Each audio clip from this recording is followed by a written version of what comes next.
Welcome back to Winners and Losers, the show that looks at the highs and the lows around world football this weekend. Chris Hamill is sat in the hot seat, and we're starting with a talking point. There's only one man we need to talk about this week, Sergio Aguero. Yes, running amok against Aston Villa, wasn't he? Making it 13 goals from 12 starts with that hattie against the Villains. He now has a goal involvement every 63 minutes this season. He's a good footballer. Absolutely dirt McGirt. Subsequently, the Argentine becomes the Premier League's 5th highest scoring player of all time and the highest scoring overseas player, overtaking a little-known striker called Thierry Henry. Not bad to beat him, is it? Ridiculous. He also holds a record for hat-tricks now, taking over Alan Shearer's record in 186 fewer games. This is what him and teammate Riyad Mahrez had to say after the game about him smashing all those accolades. It shows when I scored the second, and then I think one more, I break the record, the hat-trick, no? That's right, yeah. So, I want to keep scoring more goals, but all depend my teammate. If he passed to me, it's fine. Yes, as bad as Aston Villa are, and they are terrible, it was pretty much the perfect performance from the Argentine, wasn't it? Took 7 shots in the game. That's as many as Aston Villa managed as a team. Woo! 3 goals, 2 key passes, 1 assist, 3 dribbles. His expected goals and assists this season stands at 1.1 per 90. Absolutely sickening. That's only topped by that vintage 17-18 season.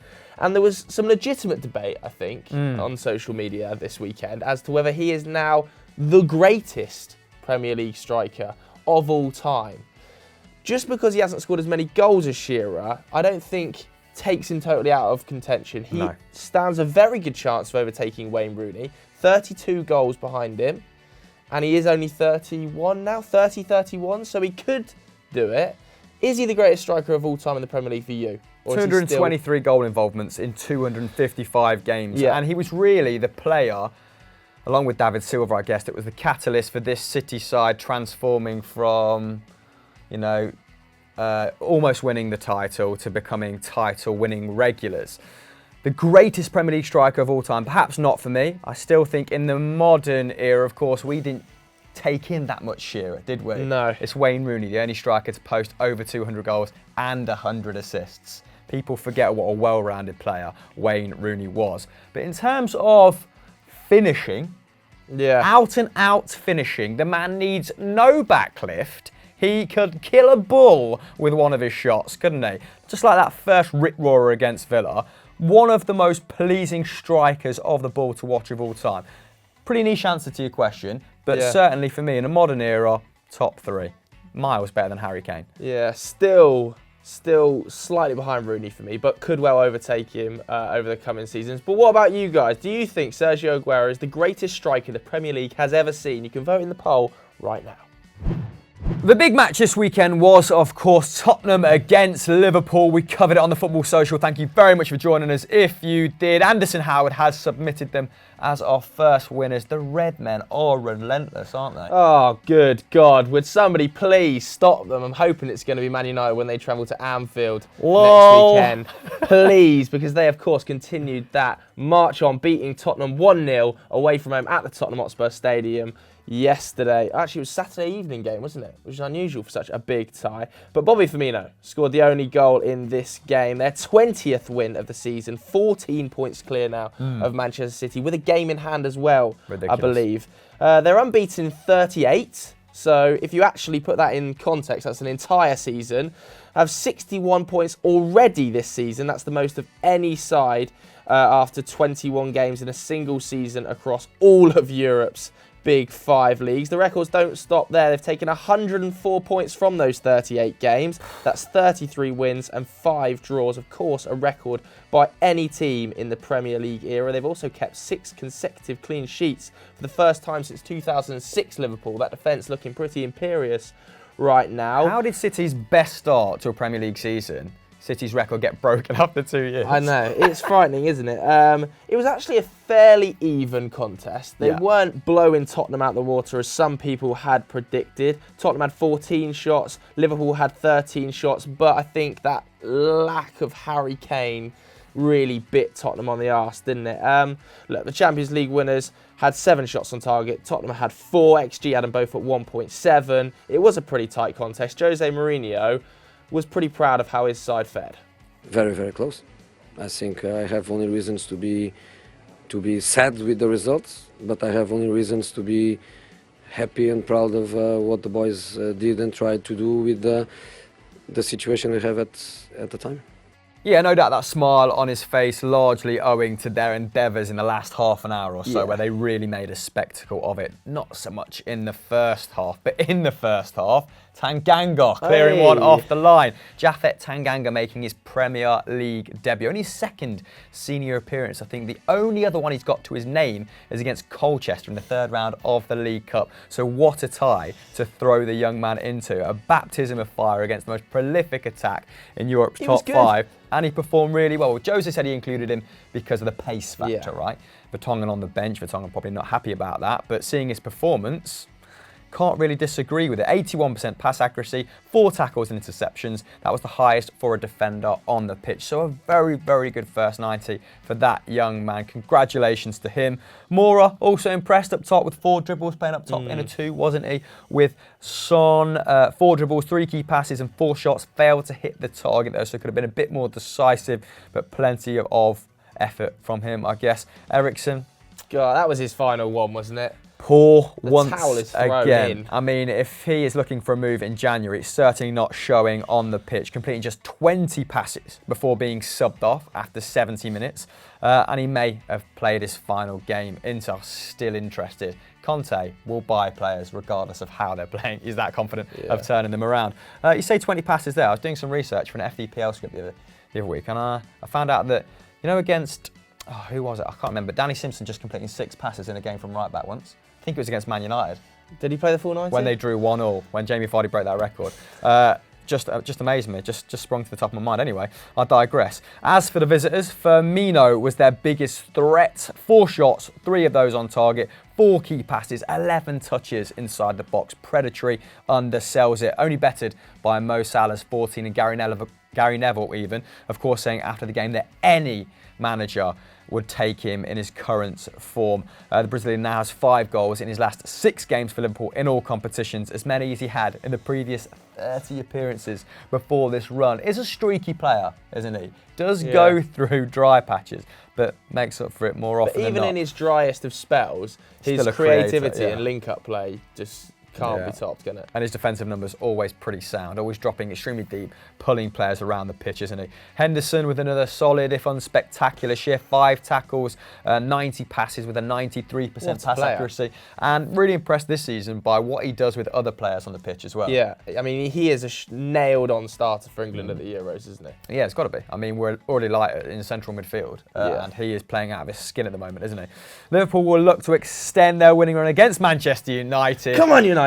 I think, are United the only blemish on... I think they were the only blemish on Klopp's record last season, where he beat... last calendar year, he beat every single side. The full stat is escaping me. Don't know We're why the only draw they've had this season. Yeah, so let me know that in the comments below. Clarify it for me. Spurs, on the other hand, face a FA Cup replay against Borough. So they'll be wanting to get that out of the way, won't they? Anyway, what do you say about Liverpool? Ran out of superlatives for them.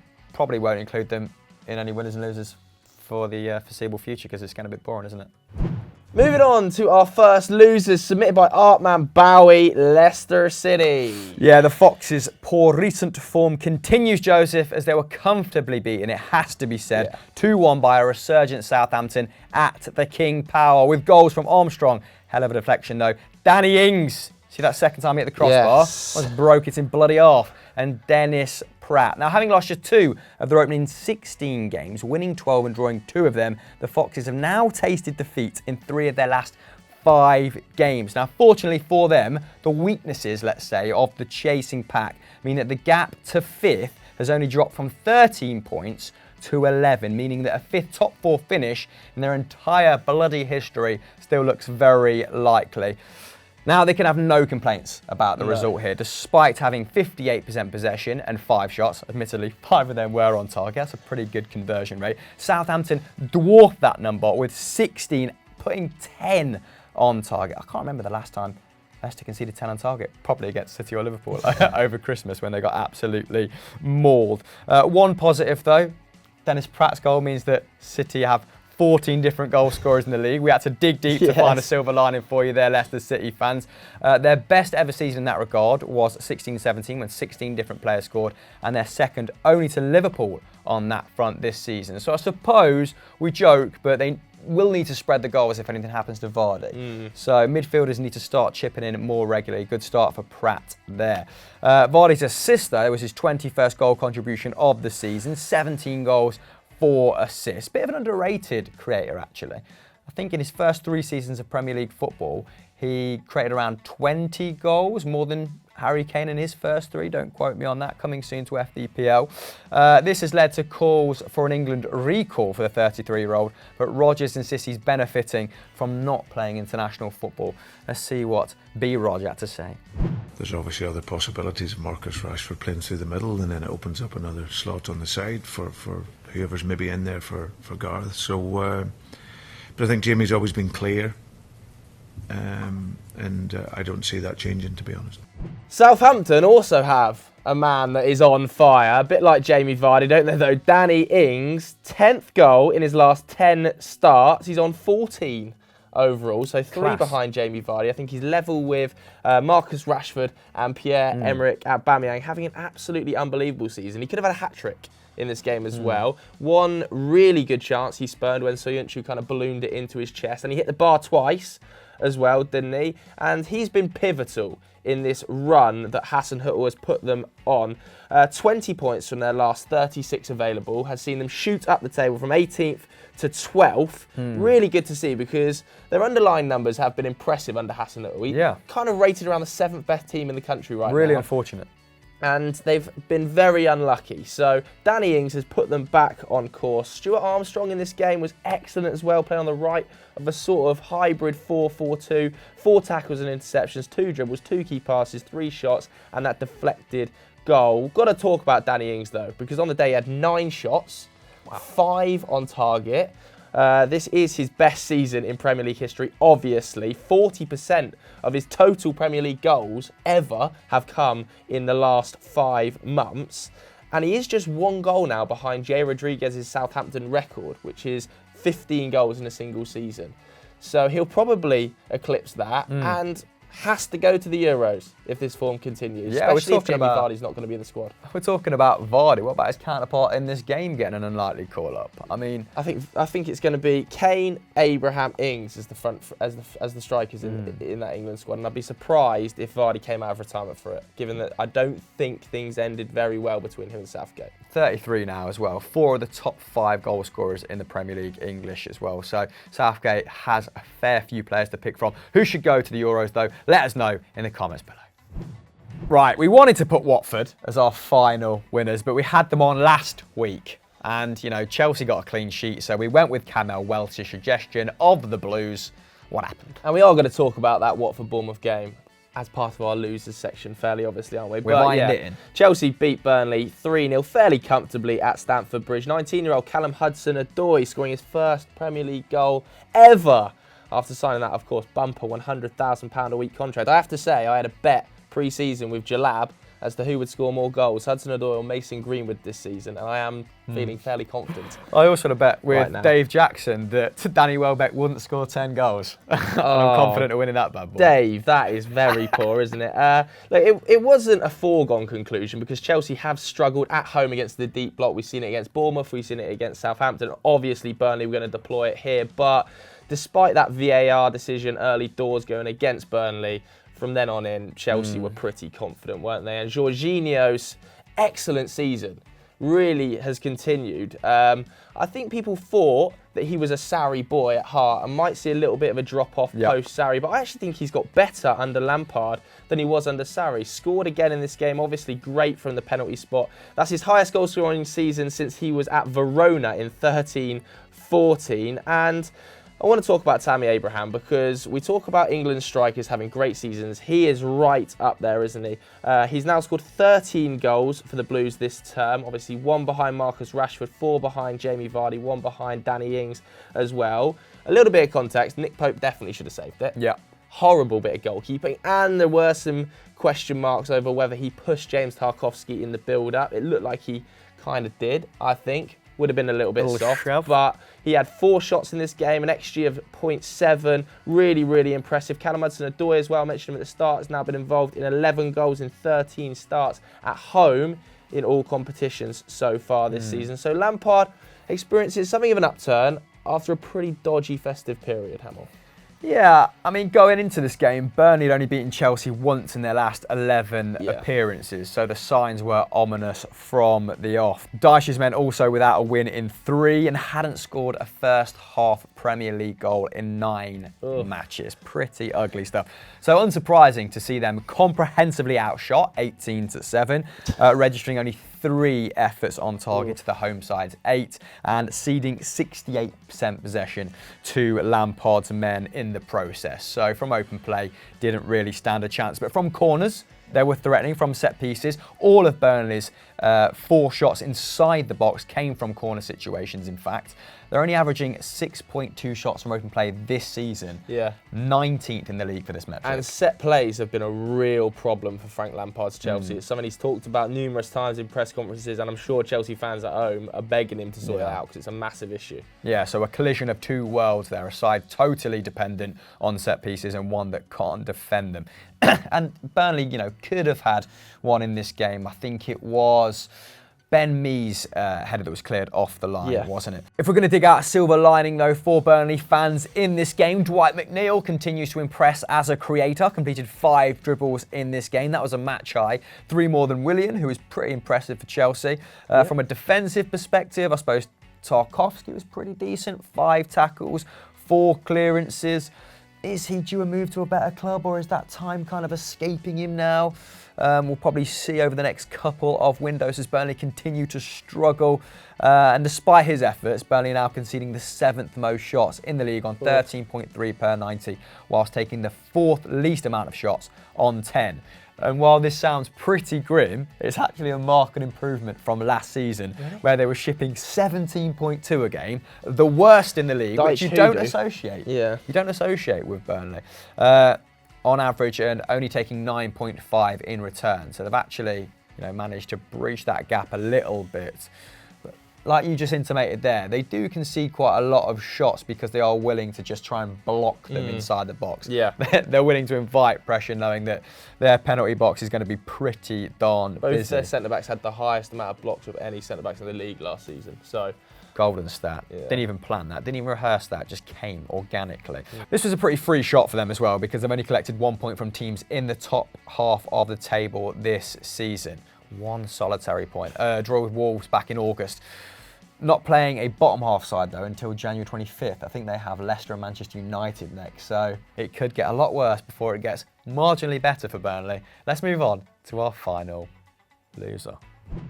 We mentioned them earlier. Our final losers are Bournemouth. This one was sent in by Dorch Ninja Hamill. Really bloody ugly, Joseph. Yes. Bournemouth slipping further into the relegation zone after losing 3-0. They got slapped about by the Hornets, didn't they? The atmosphere, the vitality, nervous as well, it has to be said. Tangible was the nervousness. They went behind after Mark Travers made a mistake, right? Who gifted the ball to Ismail Assar, your favourite player, Joe, who found the Corre to slot home. 2 goals in the second half from Troy Deeney and Pereira confirming the victory, condemning Bournemouth to their 9th defeat in their last 11 games. And they've done this on occasion before, haven't they? Bottomed out in the middle third of the season, but managed to recover. But it doesn't look like they're going to recover right now. Do you think they need to part ways with Eddie Howe in order to survive, Joe? Throwing you under the bus a little bit here, but away we go. I think he has enough credit to take them down and attempt to bring them back up. Agreed. But I think they should look for a new boss. I think that it's very salvageable this season. Look at what Pearson's done at Watford. The right appointment will keep them in the Premier League, but I just think Eddie's got enough credit down at the vitality that means he stays with them no matter what happens. Yeah, who'd have thought that King Nige this season would become the reference point for survival. Pragmatic football is what they need at the Vitality. Now, despite being as high as 7th after victory over Manchester United in November, the Cherries now find themselves, like we said, well and truly in a dogfight, in a relegation scrap, having started this fixture in the bottom 3 for the first time in 2 years. Wow. Of course, flirted with it time and time again, but never really been in this amount of dire straits. Watford, meanwhile, continue their remarkable form under Nigel Pearson, with victory allowing them to leapfrog Bournemouth in the table to 17th and outside of the relegation zone for the first time this season. And as I said on the podcast, as I've said in previous Sunday Vibes, they deserve to survive. They've been a little bit unfortunate, not to the degree of maybe a Southampton, but they are better, infinitely better than some of the sides in the bottom reaches of the Premier League table. Now let's hear from Bournemouth boss Eddie Howe, because he said the recent run of form was basically all his fault. No, always the manager, I think, has to take responsibility. When things aren't going well, I'm not afraid to do that. I've done that historically, and we're in the moment where, again, I have to do the same. So instilling change and giving confidence back to the players is my job. That's what I've got to try and do. The main issue facing Big Eddie, obviously, is that defensive problem. And to be honest, he's been a pretty horrible defensive coach ever since he's come into the Premier League. He always concedes between 60 and 70 goals a season, I think. In fact, since he joined the Premier League with Bournemouth, no side has conceded more than his 300 goals since 2015, which is a massive amount. And this season, they've faced 261 shots from open play. It's the second worst in the division, behind Aston Villa, who themselves are firmly getting dragged into that relegation dogfight. On the day, Dan Gosling really struggled, didn't he? Shielding that back four against Watford didn't really work. Dribbled past twice, dispossessed once, was only successful with 50% of his tackles. And not only is he struggling to create a cohesive defence, going forward, he can't score goals. Callum Wilson scored 1 goal since the 28th of September. Yeah. And that came against Luton Town in the FA Cup last weekend. Dominic Solanke has scored 1 goal since he's been at the club. Yeah. So there's plenty of problems at both ends. So reliant on that attack, weren't they? And they were so good last season. At various points, they were in the top sort of 4 or 5 attacking sides in the Premier League, and now none of it's working. That injury to David Brooks has really hit them hard, hasn't it? I mean, Ben Foster only had to make 1 save in the match. They drastically need to get some of those injured players back on the pitch, and one of the few positives was one of them returning, Nathan Ake, getting some minutes for the first time since the 7th of December. Remains to be seen if he's still going to be at the club, though. Come the end of January, obviously has that £40 million option to buy from Chelsea that is only active until the 31st of January. So they might well choose to sell Marcos Alonso and bring him in as a sort of hybrid left-back, centre-back option. I just think that Bournemouth, unless they choose to move on from Eddie Howe, are going to go down. I don't see any recovery process for them. But what do you guys think? Can Bournemouth survive this slump? Let us know in the comments below. Before we go then, we have a brand new section for you. It's our Premier League Team of the Week. And I say "our" quite loosely because one person from Football Daily is going to pick their Premier League XI each week and you're going to scrutinise it. You're going to get at it in the comments. We're starting with Dougie Critchley, the one and only. We are starting with Dougie Critchley. It's on your screen now, so let us know what you think of that in the comments below. I actually think this is very solid from Dougie Critchley. There's some suspect positioning potentially. Mata at kind of a left wing back role, I'm not too sure about, and Reece James at centre half. But other than that, I totally agree with Dougie's team. I think he's got all the right personnel in. I think the only other option would potentially have been, I know Rashford scored 2, but one was a penalty, one was a tap-in. To have Firmino in there, I thought he was that outstanding against Tottenham. Yeah, fair enough. Like you said, not convinced with Reece James in a back 3. Think he's cheated a little bit there. Dubravka certainly deserves his position. Did you see that save he made from Raul Jimenez? Absolutely disgusting. So I'm sure it'll get a little bit more tempestuous in the upcoming weeks, but for now, it's pretty cool that you'll start with Dougie, isn't it? So, well done, mate. Like Joe said, let us know what you think in the comments below. What else should people do now, Joe? Well, for everybody who's commented saying, stop doing Premier League, go over to European Football Daily, watch ERU, where we discuss all of the European big boys. Yeah. Barcelona, Real Madrid are both getting shout-outs in that one. Valverde might well be getting there today. So, make sure you tune in. Bye.